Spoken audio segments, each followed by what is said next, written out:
Did you have a backup plan, or did you have anything else you wanted to do? Or it's funny. I went to uni. I did acoustics at uni. So for a while, that a subject? Yeah, it's science physics. Oh, okay, right. So it's kind of like I just did a physics degree, which was a bit. Yeah. I thought it was going to be creative, but it kind of wasn't. But that was kind of, for a while, that was my backup plan. But I finished, and I didn't really. I realised that I wanted to make music in that time. So it was a bit like, what do I do? Yeah. Because I'd kind of resigned myself, even though I had a degree. I was like, I'd kind of resigned myself to this is what I wanted to do, and this is what I was, and I was gonna do it somehow, regardless. So I don't know what my backup. Maybe I would have just. Don't know what it would have been. Yeah. I probably would have gone travelling because I kind of, part of the reason that there's lots of reasons I wanted to do it, but I wanted to go travel. I wanted to travel around the world, and I wanted to see. I didn't want to live a normal life. Yeah. That's why I make music, because I didn't want a normal life. Where's that come from there? I don't know. I come from a tiny little town. For 4 or 5 years of my life, I lived in a village with 100 people in it. Right. And I just was sick. I just didn't want. I wanted to escape.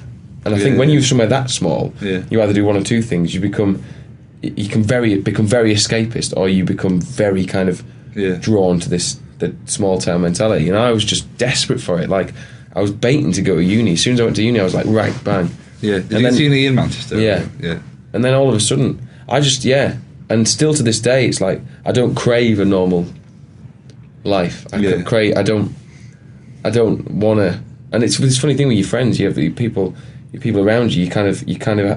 We had a difficult time when people drifted away because you can't really communicate that you don't want this to people. It's very difficult.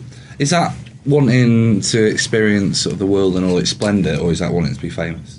Wanting to experience the world and see and do things that are amazing, and not just sit and let things pass you by. Yeah, I had a really distressing period when just after in that in between stage between bands, when I realised that I'd basically sacrificed everything to try and make music, and I was incapable of doing anything else.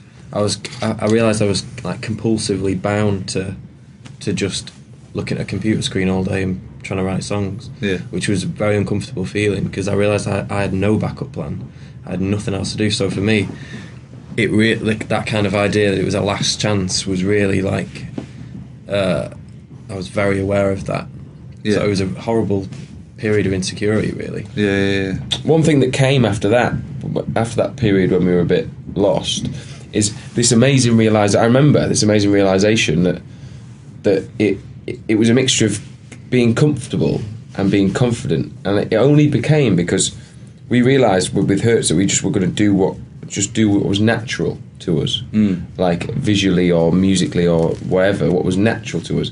And you hit this amazing point where you just realise what you can do and what you can't do, and all of a sudden you become comfortable in it. And we realised over the course of making the album that we can't write other songs, so these are the type of songs we write, so we have to just stand by them because that's all we can do. You can't dream of doing something else or feeling inadequate. You just go, okay, so my brain works like this is the type of songs I can write, and then you go, and then you learn to be very comfortable with that, and in doing so you just learn to be confident because you can't not be, because you kind of lose your way a bit. So I remember feeling like that and just relaxing a lot, and not dreaming of some destination that wasn't creative destination that wasn't there. Just being very comfortable with the fact that this is who we were and this is the music we could do, so you might as well believe in it. I mean, I think it's really interesting with Hurts that I think you're sort of the first new band to come along in a while that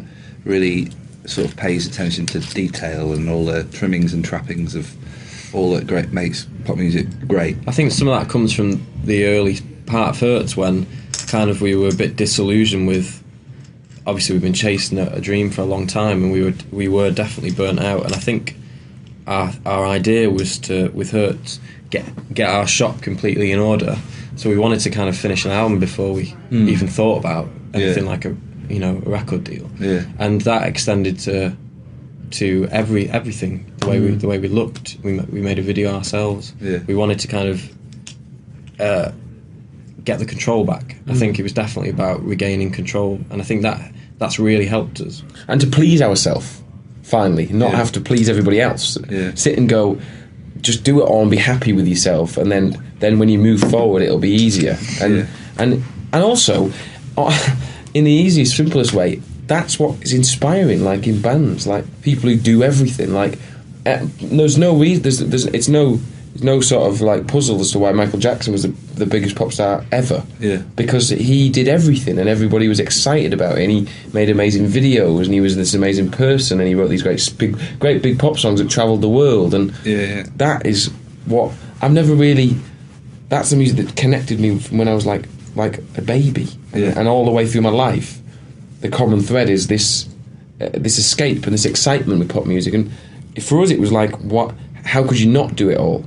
How could you be complacent? Well, you were confused by people who wouldn't sort of follow that model. And throughout the period we'd met record companies, and they'd go, no one really has an idea about visually what they want to look like or what they want the videos to be like. I go, and I'm like, what do they do then? Yeah. Just kind of come in and go, you do that. Yeah. It baffles me a little bit, because if you are who you are and you make stuff for a living, or you make stuff, that's what you do. Yeah. Well, you might as well. Well, obviously, being within like the framework of a record label, you must occasionally have people who try and tell you what to do.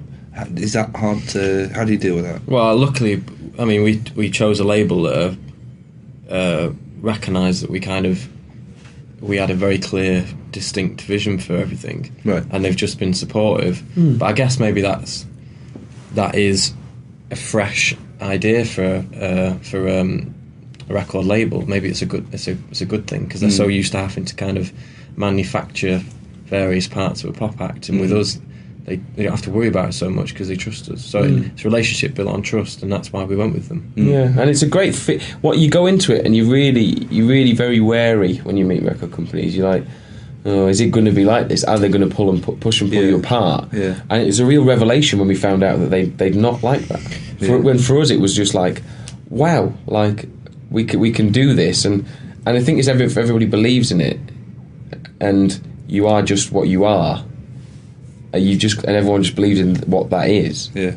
You can just. It's kind of cool. I mean, look, we're very lucky. I think, but we wouldn't have it any other way. We would have rather just left it and done it all ourselves anyway. I think, as opposed to give parts of it away.